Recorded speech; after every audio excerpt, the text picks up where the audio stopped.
আসসালামু আলাইকুম রহমতুল্লাহ। বিদেশ যাত্রা ইনফো এই চ্যানেলটির পক্ষ হতে স্বাগতম। যারা বিদেশে যেতে ইচ্ছুক বা বিদেশে গিয়েছেন তাদের জন্য এই চ্যানেলের ভিডিওগুলো খুবই কার্যকরী। আপনি যদি এই চ্যানেলে নতুন হয়ে থাকেন তাহলে চ্যানেলটিকে সাবস্ক্রাইবের অনুরোধ জানিয়ে ভিডিওটির মূল বিষয় শুরু করছি।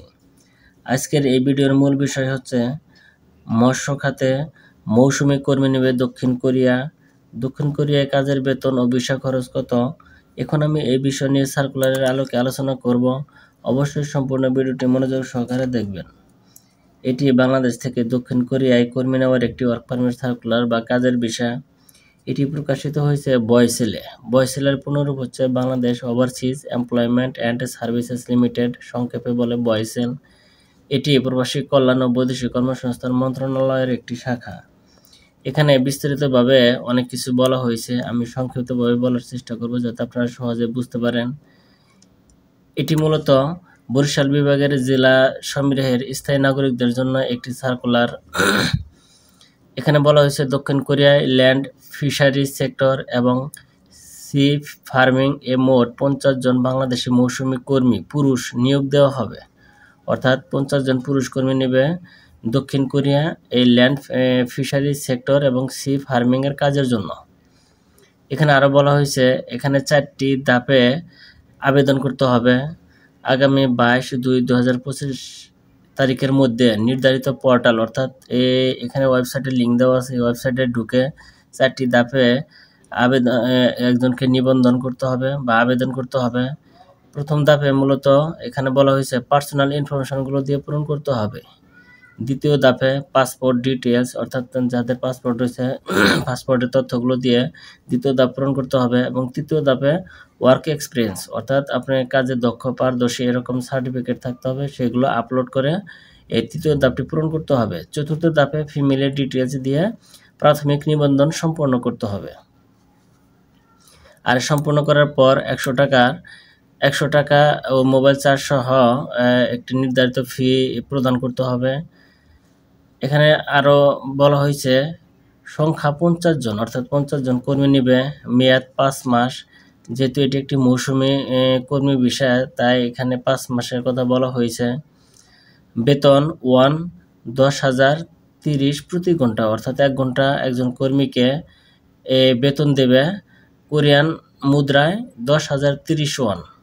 আর প্রতিদিন কাজ করতে হবে 8 ঘন্টা করে। সেই হিসাবে মাসে একজন কর্মীর বেতন আসবে 3,900,000 ওয়ান, যা বাংলাদেশে প্রায় 25,000-এর উপরে।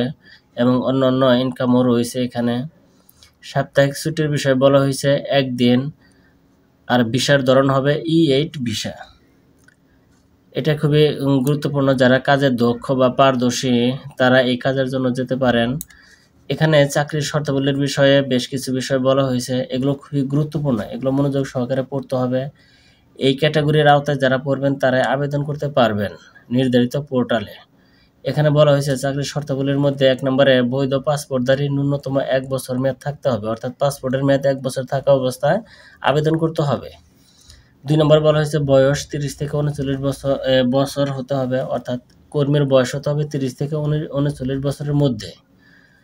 3 নম্বর বলা হয়েছে ল্যান্ড ফিশারি সেক্টর এবং সি ফার্মিং খাতে 1 বছরের অধিক বাস্তব অভিজ্ঞতা থাকতে হবে, অর্থাৎ এই কাজের জন্য তারা মূলত বাস্তব অভিজ্ঞতা সম্পন্ন কর্মী নেবে।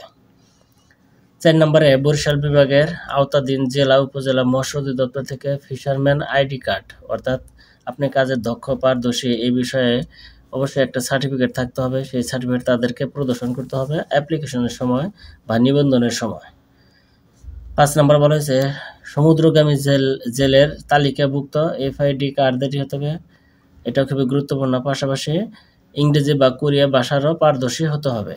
6 নম্বর বলা হয়েছে নিয়োগকর্তার চাহিদা মোতাবেক কর্মকাল সম্পন্ন করে নির্ধারিত সময় দেশে ফেরত আসতে হবে, অর্থাৎ কোম্পানি বা মালিক যদি চায় তারা অনেকদিন পর্যন্ত রাখবে এবং তারা যখন চাবে না বা তাদের কাজ শেষ হবে তখন কর্মীকে দেশে ফেরত পাঠাবে, তখন তাকে দেশে আসতে হবে। 7 নম্বর বলা হয়েছে প্রত্যাগত মৌসুমি কর্মী বয়সেলের মাধ্যমে পরবর্তী নিয়োগ প্রক্রিয়া অগ্রাধিকার পাবে।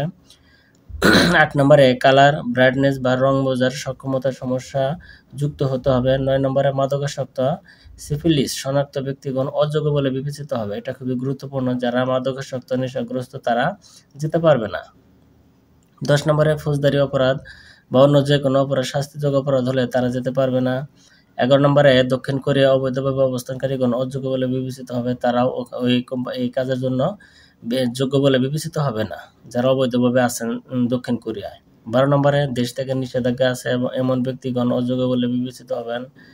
13 নম্বরে E9 বা E10 ভিসায় কোরিয়াতে 5 বছরের বেশি অবস্থানকারীগণ অযোগ্য বলে বিবেচিত হবে। 14 নম্বরে দক্ষিণ কোরিয়া যাওয়া আসার বিমান ভাড়া সহ নির্ধারিত ব্যয় কর্মী নিজেকে বহন করতে হবে এবং অন্যান্য সুযোগ সুবিধা দক্ষিণ কোরিয়ার শ্রম আইন অনুযায়ী প্রযোজ্য হবে। যারা এই শর্তগুলো মানে মেনে চলতে পারবেন বা এই শর্তের ভিতরে পড়েন তারা মূলত আবেদন করতে পারবেন। এর বাইরে হইলে তারা আবেদন করেন না সময় নষ্ট করে। এখানে আরও বেশ কিছু বিষয় বলা হয়েছে, যেন বয়সেলে সার্ভিস চার্জ অন্য ব্যয়, অর্থাৎ যেতে মানে দক্ষিণ কোরিয়াতে যেতে হলে তার কত খরচ হবে এবং কি করতে হবে। যেমন এখানে বলা হয়েছে নির্বাচিত প্রার্থীদের নির্ধারিত সার্ভিস চার্জ, প্রশিক্ষণ ফি, বহির্গমন ট্যাক্স, সার্ভিস চার্জের উপর 15% ব্যাট, ভিসা ফি অর্থাৎ ভিসা খরচ, কল্যাণ ফি, বিমাসহ সমুদয় ব্যয় 48,820 টাকা এবং নির্ধারিত ফেরতযোগ্য জামানত, অর্থাৎ একটা জামানত তারা নিবে সেইটার পরিমাণ হলো 1 লক্ষ টাকা প্রার্থীকে বহন করতে হবে। সেই হিসাবে একজন কর্মীকে মোট টাকা সংগ্রহ করতে হবে 1,48,820 টাকা একজন কর্মীকে যেতে হলে। যদিও এই 1 লক্ষ টাকা ফেরতযোগ্য, যখন সে ওখান থেকে আসবে তখন সে 1 লক্ষ টাকা ফেরত পাবে।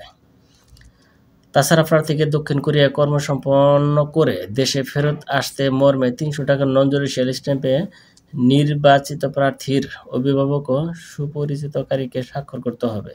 অর্থাৎ 300 টাকার নন জুডিশিয়াল স্ট্যাম্পে একটা স্বাক্ষর করতে হবে চুক্তিনামার বিষয় সহ, এবং কর্মীর বিভিন্ন সুযোগ সুবিধা, কোম্পানির বিভিন্ন সুযোগ সুবিধার বিষয়ে উল্লেখ থাকবে সেখানে। চূড়ান্ত নির্বাচন প্রক্রিয়া সম্পন্ন হলে নিয়োগকর্তা কর্তৃক সিসিবিআই ইস্যু ও ভিসা সংক্রান্ত কার্যাদির যাবতীয় প্রমাণাদি ও নির্ধারিত সার্ভিস চার্জ অন্যান্য ব্যয়ের পে অর্ডারে বয়সেলে দাখিল করতে হবে। এটা এখানে সবকিছু বিস্তারিতভাবে বলা হয়েছে, আপনারা ভালো করে আবারও দেখে নেবেন। এখান থেকে প্রথম থেকে আস্তে আস্তে করে স্ক্রল করে এটা দেখে নেবেন। শেষে বলা হয়েছে বিশেষ দ্রষ্টব্য, অনলাইনে আবেদন চাকরির সাক্ষাৎ ও চূড়ান্ত নির্বাচনের নিশ্চয়তা বহন করবে না। চাকরির জন্য আপনাকে বর্ণিত শর্তাবলী পূরণ করে চূড়ান্তভাবে নির্বাচিত হতে হবে। চূড়ান্তভাবে নির্বাচিত না হওয়া পর্যন্ত বয়সেলকে কোনো সার্ভিস চার্জ ফি প্রদান করতে হয় না। এটা খুবই ভালো একটি দিক যে আপনি প্রথমে যে টাকা দিতে হবে তা নয়, আপনাকে চাকরির শর্তাবলী মেনে এবং নিবন্ধন যদি সঠিকভাবে হয় সেক্ষেত্রে তাদেরকে সেখানে যোগাযোগ করে ভাইবার মাধ্যমে তাদেরকে টাকা দিতে হবে। নির্ধারিত চার্জ ফি ব্যাংক কর্তৃক পে অর্ডারের মাধ্যমে প্রদান করতে হবে। এটা হাতে দেওয়া যাবে না এবং ব্যাংকের মাধ্যমে দিতে হবে। যারা এই ক্যাটাগরির আওতায় পড়েন বা এই শর্তাবলীগুলো মেনে চলতে পারবেন বা কাজে দক্ষ, তারা এই পদের জন্য উপযোগী এবং তারা আবেদন করতে পারেন। ভিডিওটি ভালো লাগলে লাইক ও শেয়ার দিবেন। বিদেশ সংক্রান্ত এই ধরনের তথ্যমূলক আপডেট ভিডিও পেতে চ্যানেলটিকে আবারও সাবস্ক্রাইবের অনুরোধ জানিয়ে ভিডিওটি শেষ করছি। আল্লাহ হাফেজ।